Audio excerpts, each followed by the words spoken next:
pay my tributes and salutes to our fallen friends who have given their lives for independence of our country, Balochistan.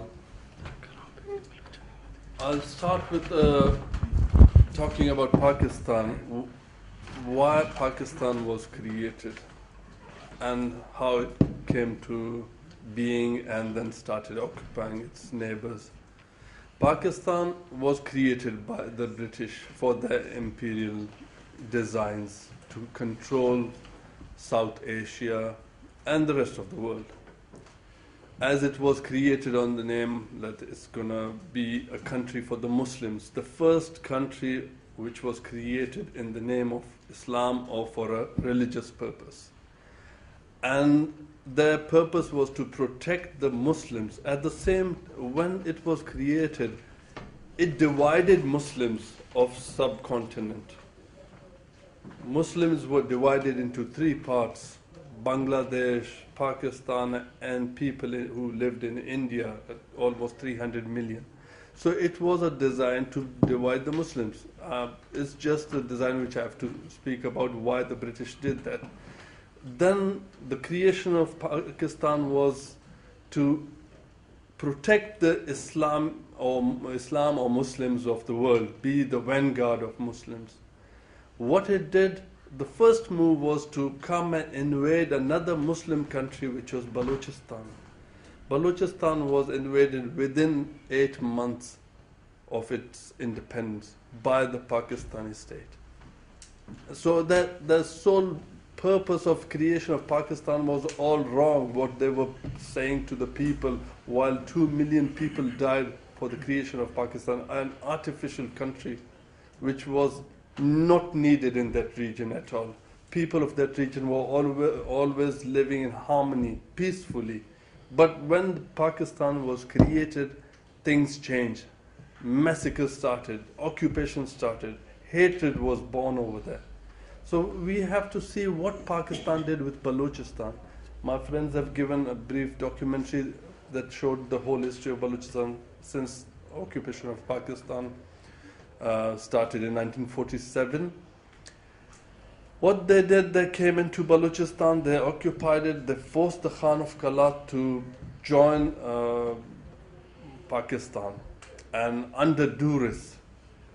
So he did sign a treaty of accession, not entrusted by the people of Balochistan, not entrusted by the parliaments we had two parliaments, the House of Lords and the House of Commons. It was not entrusted by them to Khan of Kalat. It was an individual decision nobody can make.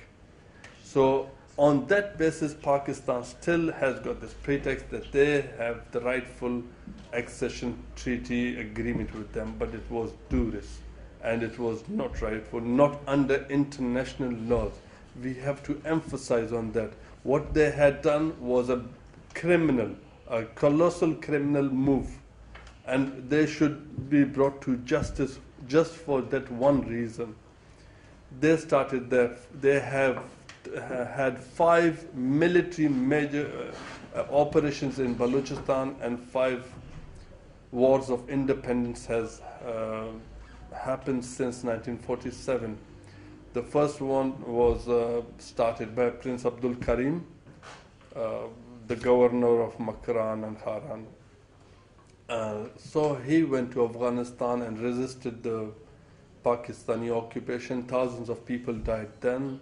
And then in 1958, 1962, 68, 73, and this one is now continuing since 2000.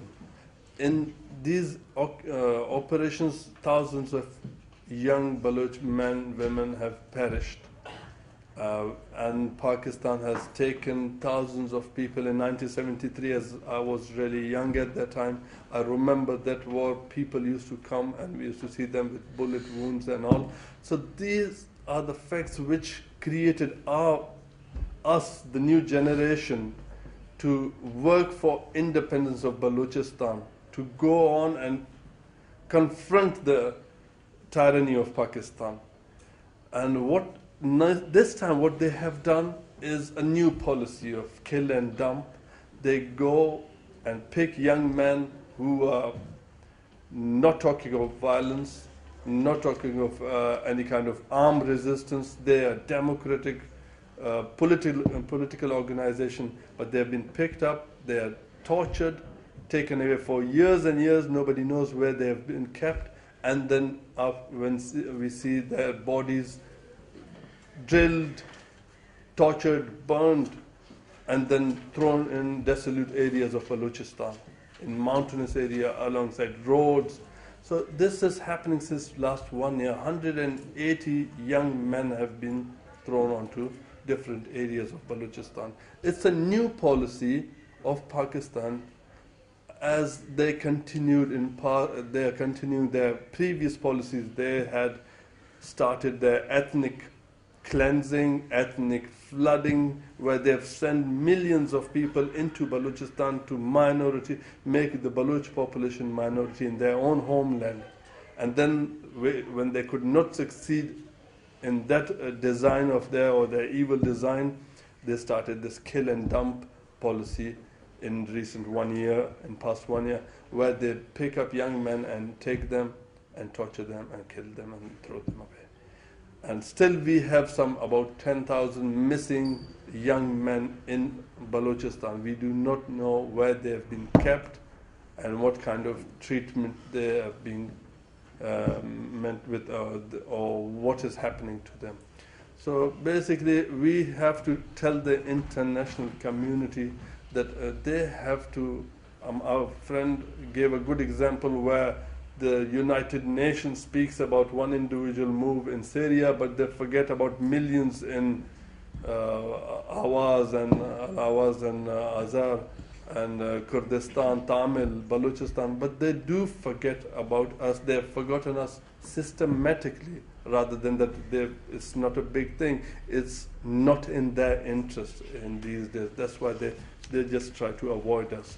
But we, as friends have said, have to unite within the Baloch community, and as international nations, from people from different nations, we have to come together in Europe, all over the world, to be strong enough to show we are a power, we are people who are suffering, and we have suffered enough for past 60 to 80 years in different parts in Iran, by Pakistan, and by other criminal nations.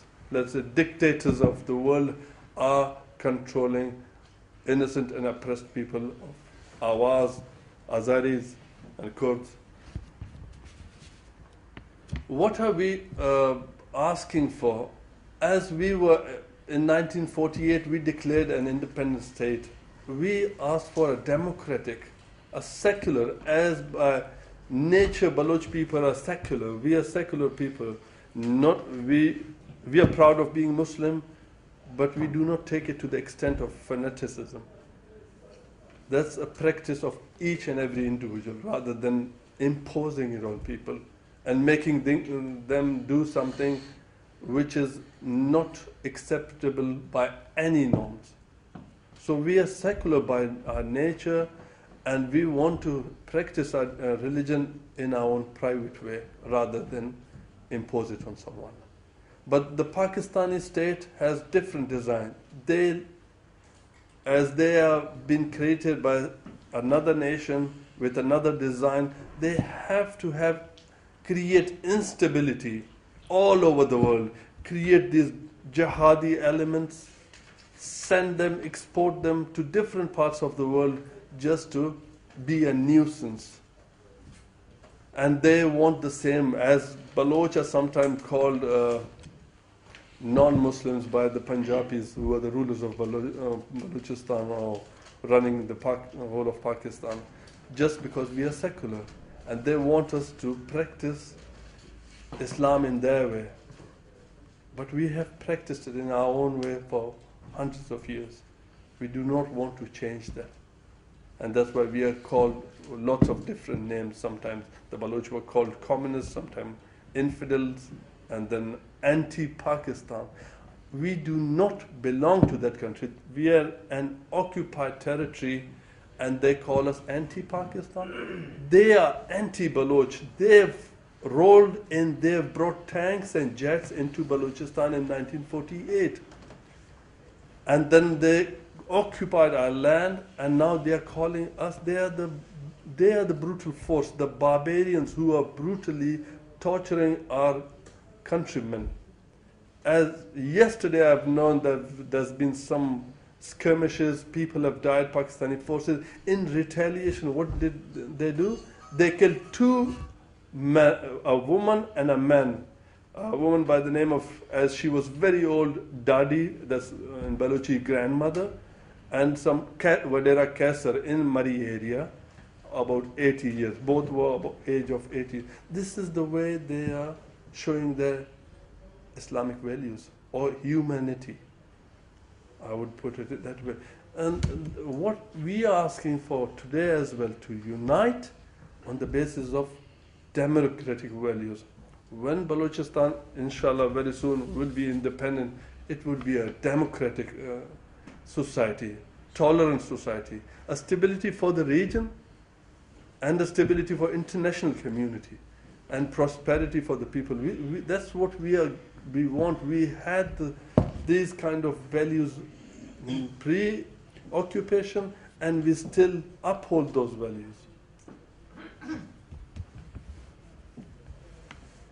The nature of occupation as we see it is that the occupier always want to keep the occupying territory or the people under their control.